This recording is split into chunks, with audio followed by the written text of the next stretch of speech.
We begin with the stunning headline that America woke up to. U.S. Special Forces in Syria taking down the ruthless leader of ISIS. Abu Bakr al-Baghdadi founded the Islamic State and launched a global campaign of jihad. He was responsible for gruesome executions, including beheadings. The mission to get him was actually named after Kayla Mueller, an aid worker kidnapped and killed by ISIS. The operation took place in the dead of night in Syria and was monitored, as you can see here, in the White House Situation Room, the president right there. President Trump coming before cameras this morning in a rare Sunday address, calling it a great victory for America. The raid was also a strategic and political victory for the president. ABC's chief global affairs correspondent Martha Raddatz takes us inside the raid. Abu Bakr al-Baghdadi, the world's most wanted and brutal terrorist, dead after a daring raid by the elite U.S. Delta Force. He was the founder and leader of ISIS, the most ruthless and violent terror organization anywhere in the world.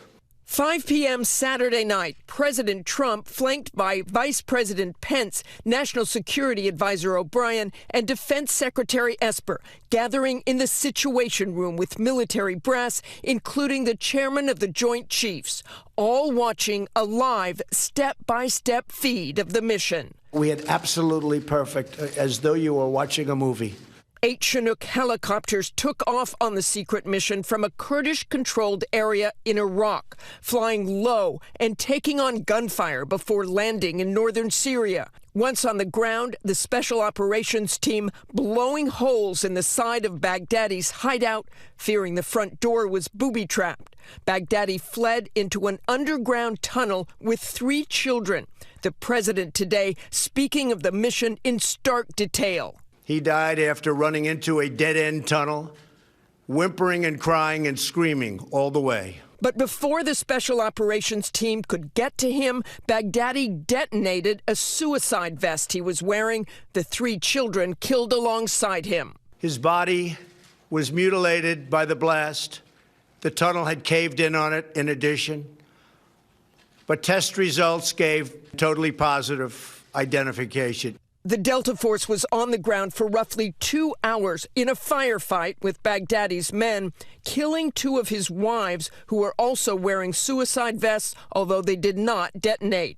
At 7:15 p.m., the call came into the Situation Room from those on the ground saying 100% confirmation.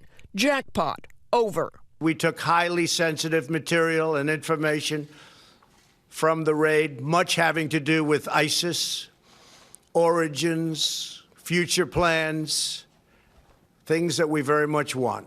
At one point, the president comparing it to the killing of Osama bin Laden. This is the biggest there is. This is the worst ever.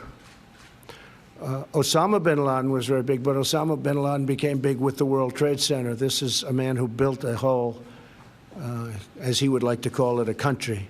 Baghdadi had been radicalized while imprisoned in Iraq in 2004. Baghdadi rose to international prominence in 2014 after declaring himself head of the caliphate, inspiring barbaric acts of terror, including setting people on fire and beheading shown on social media. Among his thousands of victims, Americans James Foley, Steven Sotloff, Peter Kassig, and Kayla Mueller, who he repeatedly raped before she was killed. Those men and women that put their lives on the line, we owe them our sincere thanks. The mission was named in Kayla's honor, bringing an end to Baghdadi's ruthless reign. He will never again harm another innocent man, woman, or child. He died like a dog. He died like a coward. The world is now a much safer place. All right, Martha joins us now live. And Martha, we know this raid had been in the works for weeks, but you have some new reporting tonight on the break the CIA got in finding him. Yeah, Tom, a U.S. official tells ABC that the break came after the arrest and interrogation of one of Baghdadi's wives and a courier. The information they provided was one of the keys in a long trail that eventually led them to Baghdadi's hideout after a lot of hard work by the CIA and Kurdish partners. Tom? It's on this story all day. All right, Martha, thank you for that. President Trump kept the news of the raid very close, and he did not give notice to Congress before that televised address. I want to bring in now ABC senior White House correspondent Cecilia Vega. And Cecilia, let's listen to the president's explanation. Washington leaks like I've never seen before. There's no country in the world that leaks like we do. The president there explaining his decision, but Cecilia, what should have the protocol have been? Well, Tom, past protocol has been for presidents to alert top congressional leaders in both parties. That did not happen here, though. The president said he did, however, tell some Republicans, 2 of them, before he made his announcement today, those Republicans in the Senate. But Democrats, they're not happy. They say Russia got advanced warning about this raid before they did. They got no warning. Now Speaker Nancy Pelosi, she is calling on the White House to brief lawmakers. And take a look. She said in a statement today, the House must be briefed on this raid, which the Russians, but not top congressional leadership, were notified of in advance, and on the administration's overall strategy in the region.